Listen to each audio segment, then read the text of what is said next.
আচ্ছা, career guidance আর career decision শব্দ দুটো শুনতে কিন্তু বেশ কাছাকাছি, তাই না?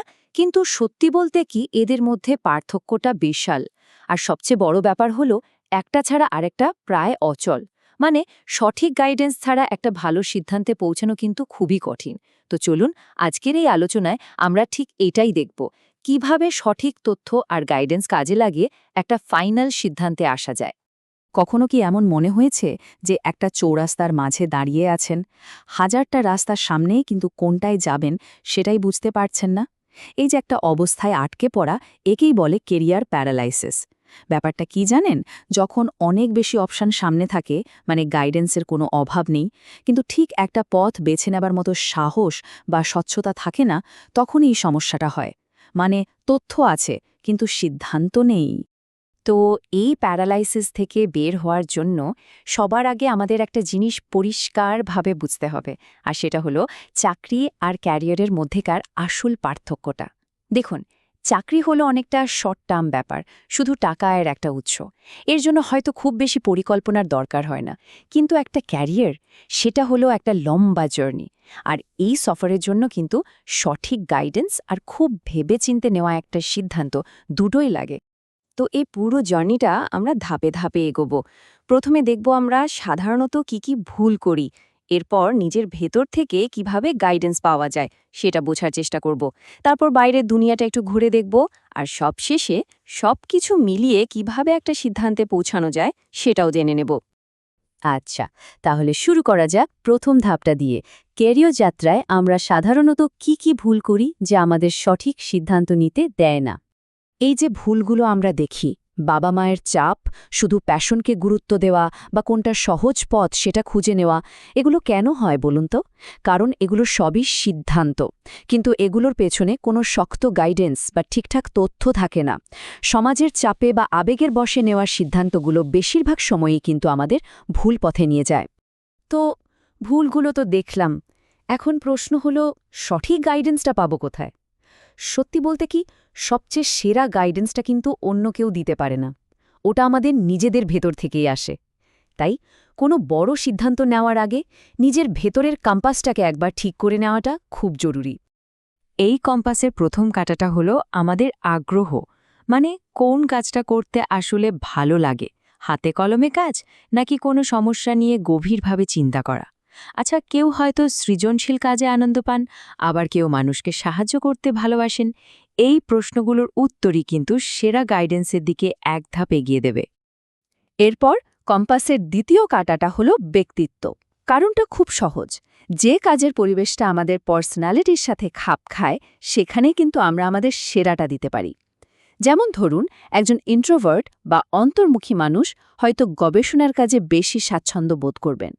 অন্যদিকে একজন এক্সট্রোভার্ট বা মিশুক স্বভাবের মানুষ কিন্তু নেতৃত্ব দিতে বেশি পছন্দ করবেন। আচ্ছা, আগ্রহ আর ব্যক্তিত্ব তো হলো, এবার আসে যোগ্যতা। দেখুন, কোন কাজটা করতে ভালো লাগে আর কোন কাজটা আসলেই ভালো করা যায়, এই দুটোর মধ্যে কিন্তু পার্থক্য আছে। নিজের ন্যাচারাল স্কিল বা স্বাভাবিক দক্ষতাগুলো কি সেটা বুঝতে পারাটা একটা রিয়েলিস্টিক সিদ্ধান্ত নেওয়ার জন্য খুবই দরকারি। আর আমাদের এই কম্পাসের শেষ আর সবচেয়ে গুরুত্বপূর্ণ কাঁটাটা হলো মূল্যবোধ বা ভ্যালিউজ। জীবনে আসলে কোনটা সবচেয়ে বেশি জরুরি, টাকা, সম্মান নাকি মানসিক শান্তি? কারণ একটা কাজ যদি আমাদের এই ভেতরের মূল্যবোধের সাথে না মেলে, তাহলে সেখানে যত সাফল্যই আসুক না কেন, মনে একটা অসন্তুষ্টি কিন্তু থেকেই যাবে। তো আমাদের ভেতরের কম্পাসটা এখন তৈরি। এবার সময় বাইরের দুনিয়া থেকে কিছু তথ্য আর গাইডেন্স জোগাড় করার। কারণ একটা ভালো সিদ্ধান্ত নেওয়ার জন্য ভেতরের ইচ্ছা আর বাইরের বাস্তবতা, এই দুটোর একটা পারফেক্ট ব্যালেন্স দরকার, তাই না? আর আজকাল তো তথ্য পাওয়াটা কোনো ব্যাপারই না। অনলাইন ডেটাবেস, ইন্ডাস্ট্রি রিপোর্ট, এমনকি লিঙ্কডইনে বিভিন্ন প্রফেশনালদের সাথে কথা বলেও কিন্তু অনেক কিছু জানা যায়। এই সব কিছু মিলিয়ে ৩ থেকে ৫টা সম্ভাব্য কেরিয়ারের একটা শর্ট লিস্ট তৈরি করে ফেলাই যায়। এটাই হলো আমাদের বাইরের জগতের গাইডেন্স। কিন্তু শুধু তথ্য দিয়ে তো হবে না, বাস্তব অভিজ্ঞতাও তো লাগবে, তাই না? একটা ইন্টার্নশিপ, ভলেন্টিয়ারিং বা ছোটখাটো কোনো ফ্রিল্যান্স প্রজেক্ট, এগুলো করলে বোঝা যায় যে কাজটা কাগজে কলমে খুব আকর্ষণীয় মনে হচ্ছিল, সেটা বাস্তবে করতেও ততটা ভালো লাগছে কি না। এটাকে বলতে পারেন এক ধরনের রিয়ালিটি চেক। তাহলে ব্যাপারটা কি দাঁড়ালো? একটা ভালো সিদ্ধান্তের জন্য 3টা জিনিস মাস্ট। প্রথমত, নিজেকে ভালোভাবে জানা, দ্বিতীয়ত বাস্তব জগৎ সম্পর্কে ধারণা রাখা, আর তৃতীয়ত ফ্লেক্সিবল থাকা।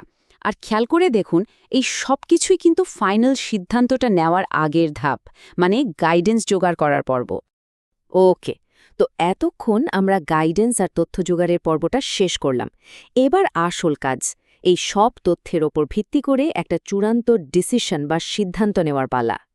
সিদ্ধান্ত নেওয়ার জন্য একটা খুব সহজ কিন্তু কাজের টেকনিক হলো প্রত্যেকটা অপশনের সুবিধা আর অসুবিধাগুলো একপাশে লিখে ফেলা।